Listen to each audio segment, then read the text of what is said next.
Pakai hitam baru, nggak kemanisan, mantap. Sarung Al-Samsi.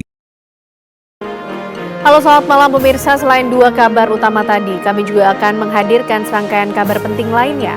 Untuk mengetahui informasinya, inilah kabar utama selengkapnya bersama saya, Ken An.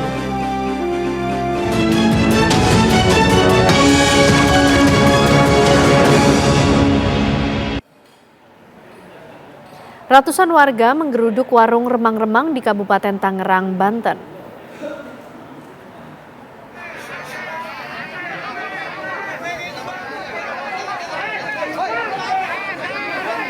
Maksudnya keber-keber apa itu?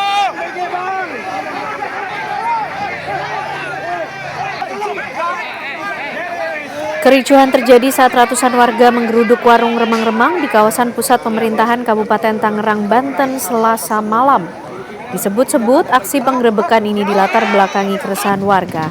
Warga terganggu dengan suara musik keras yang berasal dari warung remang-remang dan peredaran minuman keras di lingkungan tersebut. Tidak hanya itu, warga juga resah karena sering terjadi keributan di lokasi warung remang-remang. Awal mula keributan dipicu saat seorang pengunjung yang mengendarai mobil memaksa menerobos kerumunan hingga menyulut emosi warga. Mencegah aksi massa susulan, lokasi warung remang-remang kini dipasang garis polisi.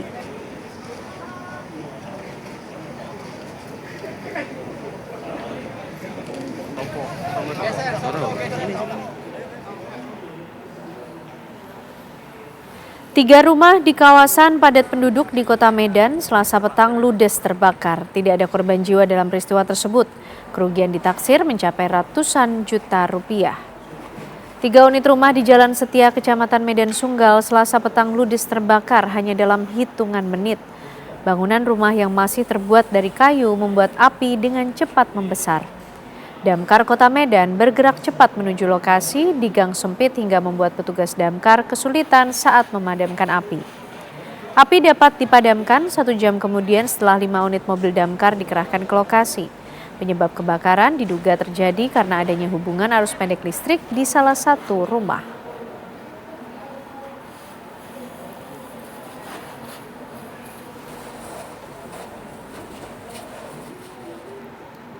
Kebakaran melanda sebuah rumah berlantai 2 di kawasan Sunter, Jakarta Utara, Rabu pagi. 4 penghuni rumah meninggal dunia, sementara 2 lainnya berhasil selamat. Kebakaran rumah terjadi di kawasan Sunter Agung, Jakarta Utara. 4 orang penghuni rumah meninggal dunia dalam insiden ini. Petugas Sudin Pemadam Kebakaran Jakarta Utara yang tiba di lokasi langsung memadamkan titik api yang masih berada di dalam rumah. Peristiwa kebakaran terjadi sekitar pukul 5.10 waktu Indonesia Barat. Api selesai dipadamkan sekitar pukul 6.50 waktu Indonesia Barat. Banyaknya asap tebal yang masih mengepul di dalam rumah membuat petugas damkar menggunakan tabung oksigen untuk mengevakuasi korban dari dalam rumah. Penyebab kebakaran diduga berasal dari korsleting listrik di lantai dasar. Berdugaan sementara, informasi dari warga tadi di jendela itu tadi ada asap yang disebabkan sementaranya dari korsleting listrik yang dari AC. Untuk korban semuanya ada 6, yang meninggal ada 2, yang meninggal ada 4, yang selamat ada 2. 4 korban meninggal dunia dalam peristiwa kebakaran ini merupakan satu keluarga. Korban terdiri dari kakek, nenek, serta pasangan suami istri. Sementara itu, 2 asisten rumah tangga yang sempat terjebak selamat dari peristiwa kebakaran dan sudah mendapatkan penanganan medis karena kekurangan oksigen dan alami syok. Keempat jenazah korban kemudian dibawa ke Rumah Sakit Polri Kramat Jati, Jakarta Timur. Dari Jakarta, Haikal Vandea, TV One mengabarkan.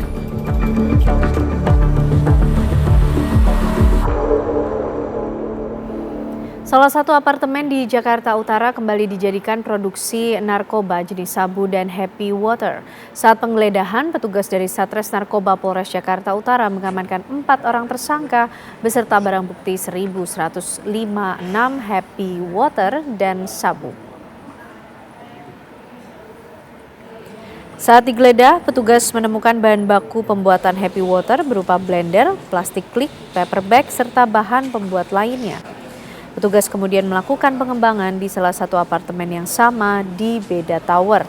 Petugas kembali menemukan happy water siap edar dan sabu seberat 100 gram, serta menemukan alat mesin pres, timbangan digital, palu karet, dan plastik kosong berbagai ukuran. Para pelaku diketahui sudah beroperasi sejak 2 bulan dan mengedarkan barang haram tersebut di wilayah Jakarta. Keempat tersangka yang berhasil diamankan berinisial AS, A, MR, dan MRA. Keempatnya disangkakan pasal 114 Undang-Undang tahun 2009 tentang narkotika dengan hukuman pidana mati atau penjara seumur hidup.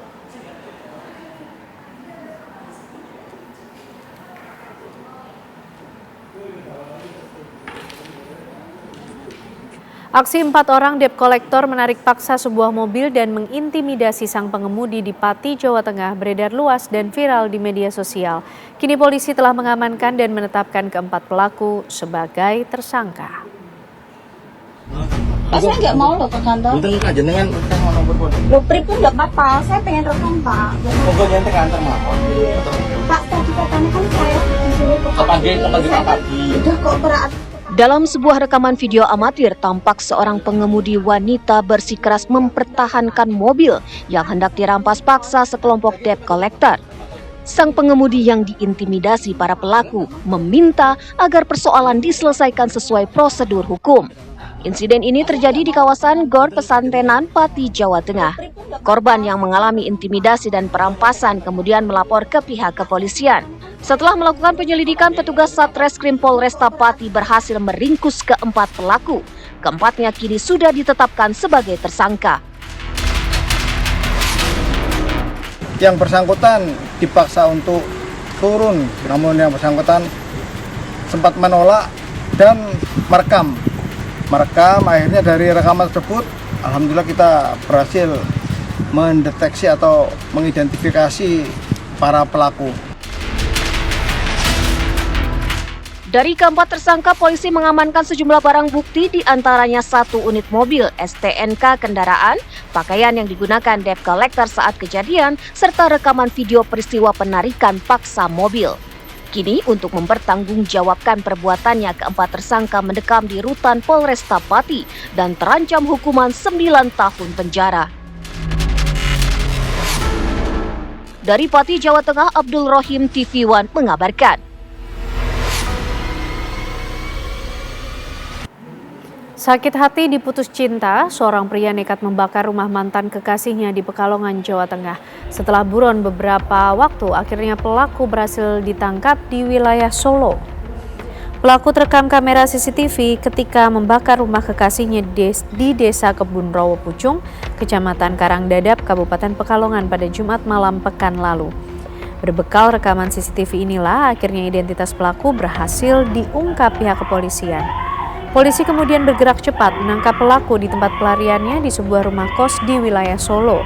Dari hasil pemeriksaan, pelaku diketahui ternyata kerap melakukan teror dan ancaman kepada wanita mantan kekasihnya itu. Bahkan aksi pembakaran direncanakan dilakukan 2 kali pada akhir April dan Jumat 8 Mei lalu. Akibat perbuatannya, pelaku dijerat ancaman hukuman hingga 9 tahun penjara.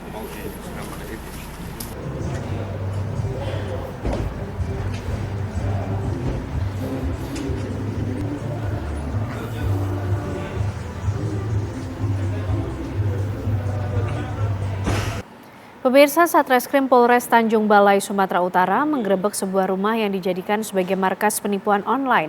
Sebanyak 35 orang scammer berhasil diamankan polisi dari TKP. Proses penangkapan ini berawal setelah petugas mendapat informasi dari warga yang curiga lantaran di salah satu rumah daerah Gang Daulay kerap didatangi sepasang remaja. Petugas langsung melakukan penggerebekan dan menemukan sekitar 35 pemuda dan pemudi berada dalam rumah tersebut. Petugas menemukan puluhan ponsel pintar, kwitansi, dan tablet yang digunakan para pelaku untuk menipu korbannya. Modus operandi yang mereka jalankan dengan menawarkan korbannya berbagai hadiah atau iming-iming yang tidak masuk akal dan korban akan digiring untuk memberikan uang muka sebagai jaminan.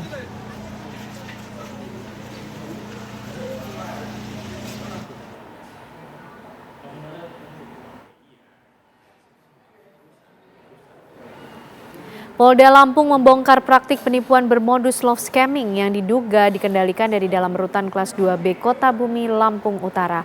Sebanyak 137 warga binaan kini diduga terlibat dalam jaringan penipuan asmara online dengan total kerugian mencapai 1,4 miliar.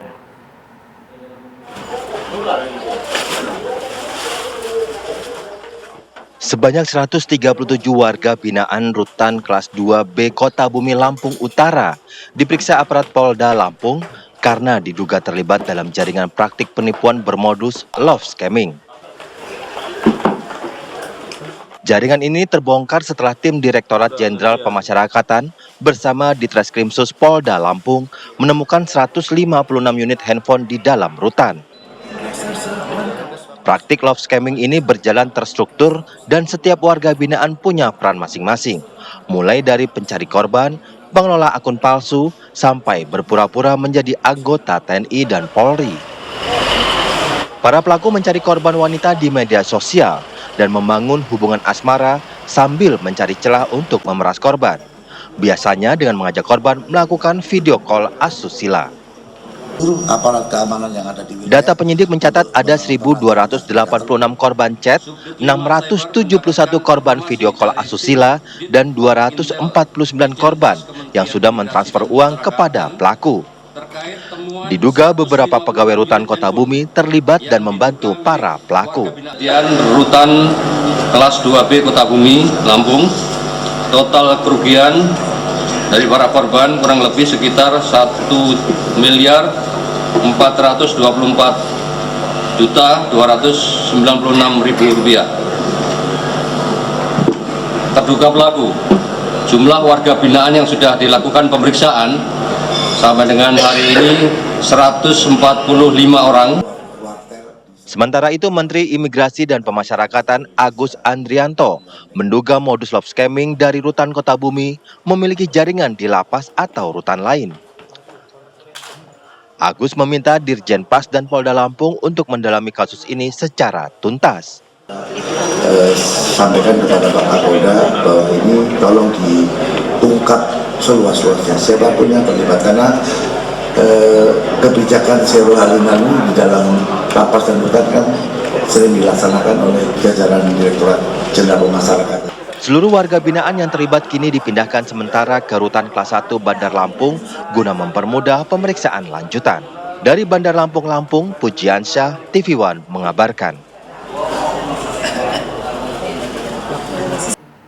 Polda Kepulauan Riau membongkar sindikat judi online internasional yang beroperasi di Kota Batam. Polisi menangkap 24 warga negara asing yang diduga berperan sebagai operator dan host live media sosial.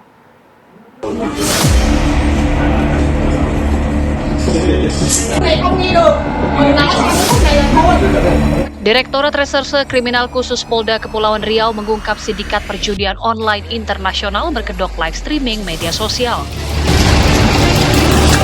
Penggerebekan dilakukan pada dua lokasi berbeda di kawasan Taman Niaga dan kawasan Orchard Park Business Center, Kota Batam, Kepulauan Riau. Polisi mengamankan 24 warga negara asing asal Kamboja, Vietnam, Suriah, Tiongkok, dan Filipina. Modus pelaku bermain lotre Hong Kong melalui siaran langsung di media sosial menggunakan akun palsu. Sindikat ini juga perlihatkan sertifikat perizinan palsu untuk menipu para korban. Polisi menyita barang bukti puluhan unit CPU, monitor, laptop, ratusan telepon genggam, serta ribuan kartu permainan bergambar naga. Informasi dari masyarakat, termasuk juga kita melakukan penyelidikan online juga, dan kita berhasil melakukan penangkapan di 2 TKP. Khususnya adalah bahwa mereka itu melakukan penawaran game, ya, game lotre, tertarik ikut ke dalam permainannya mereka. Customer-customernya yang di luar negeri itu mengirimkan sejumlah uang untuk mendapatkan paket itu melalui uang elektronik. Polisi masih menyelidiki adanya keterlibatan pihak lain dalam jaringan judi internasional ini. Dari Batam, Kepulauan Riau, Alboy, TV One mengabarkan. Pemirsa, naas seorang bocah laki-laki di Jakarta Timur menjadi korban begal. Pelaku berusaha merampas telepon genggam miliknya saat jalanan sedang sepi. Korban sempat terjatuh dan mengalami luka ringan. Aksi penjamretan yang menyasar seorang anak terjadi di Jalan Masjid 1 Rawabunga, Jatinegara, Jakarta Timur pada Senin siang. Berdasarkan keterangan warga, pelaku yang mengenakan baju putih, topi, dan masker datang mengendarai sepeda motor sambil memantau situasi. Melihat kondisi jalan sepi, pelaku diduga langsung memutar arah dan berusaha merebut paksa ponsel milik korban. Korban yang terkejut sempat berusaha mempertahankan ponselnya dan terjadilah aksi tarik-menarik yang membuat ponsel korban terjatuh dan gagal dibawa kabur pelaku. Korban mengalami luka ringan karena sempat jatuh, sementara pelaku langsung melarikan diri meninggalkan lokasi kejadian.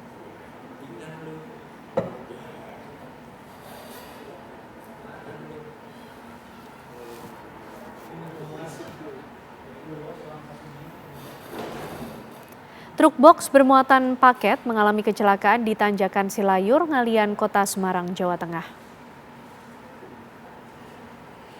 Truk bermuatan 5 ton tersebut diduga tak kuat menanjak dan meluncur ke bawah hingga menabrak sebuah SPBU. Awal mula peristiwa terjadi saat truk melintasi Tanjakan Silayur, truk masih berjalan normal. Namun saat mendekati puncak tanjakan, kendaraan tiba-tiba kehilangan kendali. Truk pun meluncur ke bawah dan kondisi rem tidak mampu menahan beban kendaraan hingga akhirnya banting setir ke arah lawan dan menghantam SPBU Silayur. Akibat kecelakaan, truk mengalami ringsek pada bodi box sedangkan SPBU mengalami kerusakan pada tandon BBM.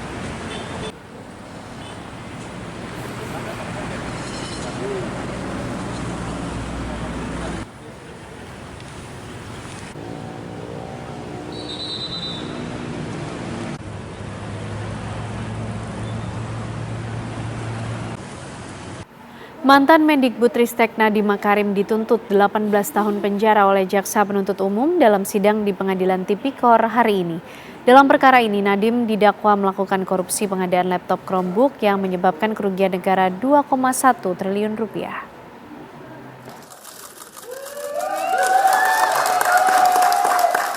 Mantan Mendikbudristek Nadiem Makarim kembali menjalani sidang lanjutan kasus dugaan korupsi pengadaan laptop Chromebook pada Rabu siang.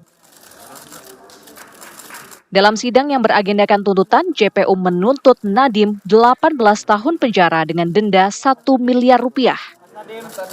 Menjatuhkan pidana terhadap terdakwa Nadiem Anwar Makarim. Oleh karena itu dengan pidana penjara selama 18 tahun dikurangi selama terdakwa berada dalam tahanan sementara dengan perintah terdakwa segera ditahan di rumah tahanan negara.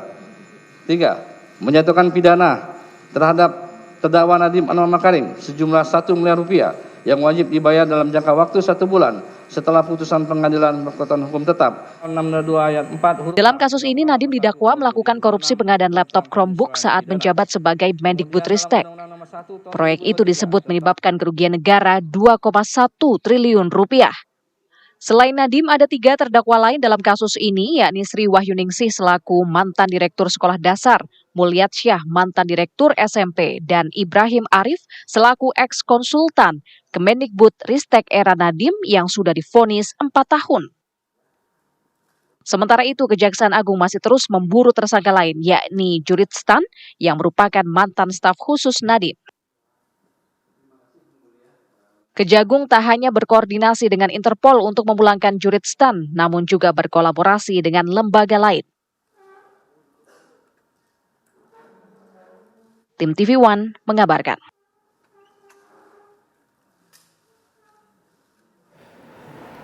Presiden Prabowo Subianto menghadiri acara penyerahan uang hasil rampasan perkara yang diusut Kejaksaan Agung. Total uang yang diserahkan pada tahap keempat ini senilai lebih dari 10 triliun 270 miliar 51 juta rupiah. Selanjutnya berkenan kami mengundang Presiden Republik. Penyerahan uang hasil sitaan atau rampasan perkara yang diusut Kejaksaan Agung Kejagung digelar di Kompleks Kejagung, Jakarta Selatan hari ini. Presiden Prabowo Subianto dan Menteri Keuangan Purbaya Yudi Sadewa tampak hadir di lokasi.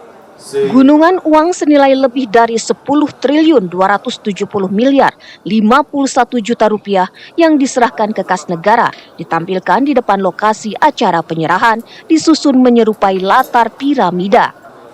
Di bagian depan tumpukan uang terpampang tulisan penyerahan hasil Satuan Tugas Penertiban Kawasan Hutan PKH tahap 7. Pada hari ini sebagai wujud transparansi dan akuntabilitas kinerja kepada publik, kami melaporkan sekaligus menyerahkan uang hasil tindak lanjut penertiban kawasan hutan oleh Satgas PKH kepada negara melalui Kementerian Keuangan dengan total sebanyak 10 triliun 270 miliar 51 juta 886.464 rupiah untuk disetorkan ke kas negara. Triliunan uang sitaan tersebut berasal dari denda administratif senilai lebih dari 3 triliun 423 miliar rupiah dan hasil Satgas Penertiban Kawasan Hutan untuk pajak PBB dan non-PBB senilai lebih 6 triliun 846 miliar rupiah. Uang tersebut diserahkan Jaksa Agung ST Burhanuddin kepada Menteri Keuangan Purbaya Yudi Sadewa, disaksikan Presiden Prabowo Subianto. Kemudian diserahkan kepada Dari Jakarta, tim TV One mengabarkan. Presiden Prabowo Subianto mengapresiasi kinerja Satuan Tugas Penertiban Kawasan Hutan atas dedikasi menyelamatkan keuangan dan aset negara. Apresiasi tersebut disampaikan Presiden pada acara penyerahan denda administratif di Kejaksaan Agung siang tadi. Saya atas nama negara dan bangsa, atas nama pemerintah, atas nama seluruh rakyat Indonesia, saya menyampaikan terima kasih kepada seluruh anggota Satuan Tugas Penertiban Kawasan Hutan. Saya kira saudara-saudara, acara-acara seperti ini jangan kita anggap hanya seremoni atau show, tapi pandangan saya, keyakinan saya, bangsa Indonesia, rakyat Indonesia sudah pada tahap bahwa rakyat kita ingin melihat bukti.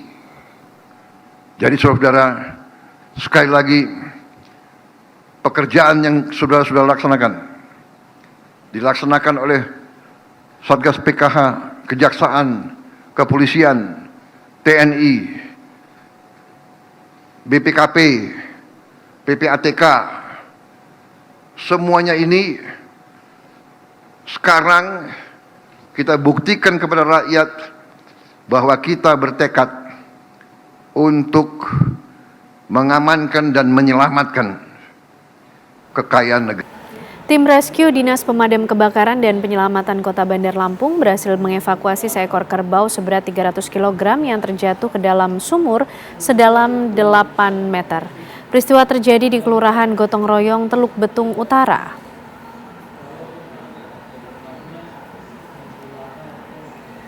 Insiden bermula saat pemilik hendak memberi makan ternaknya. Kerbau yang diikat di pohon terlepas dan tergelincir ke dalam sumur tidak aktif di area kebun dengan kondisi tanah miring. Mendapat laporan kejadian, tim rescue Damkarmat Kota Bandar Lampung langsung mengerahkan 1 unit mobil rescue dan 7 personil untuk melakukan evakuasi. Proses evakuasi berlangsung selama lebih dari 5 jam. Petugas akhirnya berhasil mengangkat kerbau dalam kondisi selamat. Petugas Damkarmat Kota Bandar Lampung mengimbau warga agar lebih berhati-hati menempatkan hewan ternak, terutama di lokasi yang berdekatan medan curam. Hal ini untuk mencegah kejadian serupa terulang kembali.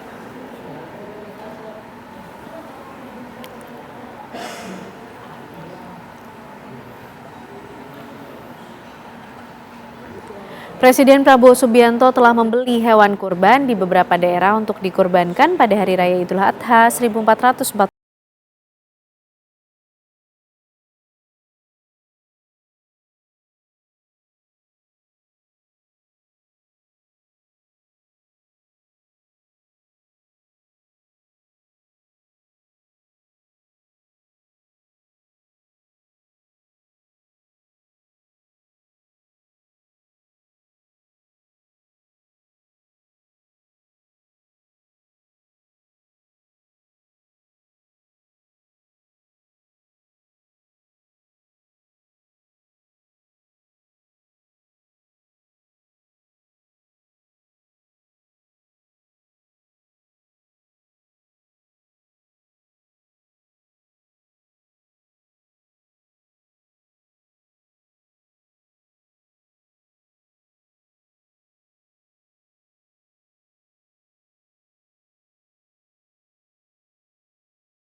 Kabar penting sepanjang hari ini kami rangkum selengkapnya dalam kilas kabar berikut ini.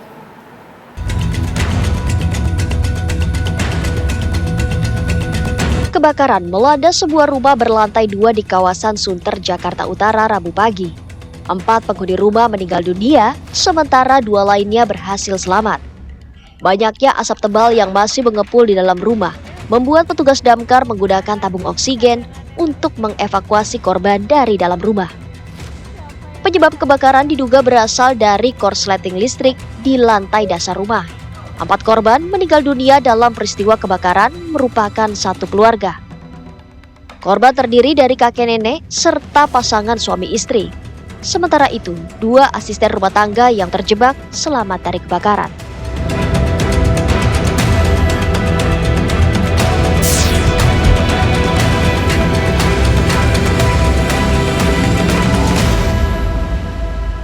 Polda Kepulauan Riau membongkar sindikat judi online internasional yang beroperasi di Kota Batam. Polisi menangkap 24 warga negara asing yang diduga berperan sebagai operator dan host live media sosial.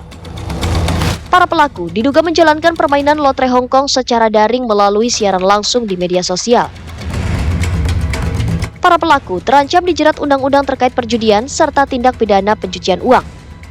Polisi masih mendalami dugaan keterlibatan pihak lain dalam jaringan judi online internasional tersebut. Informasi tersebut mengakhiri kebersamaan kita di kabar utama. Sesaat lagi kabar hari ini akan hadir menemani Anda bersama dengan Prita Zega. Saya Kenana dan teman-teman yang bertugas pamit. Terima kasih, selamat malam. Sampai jumpa.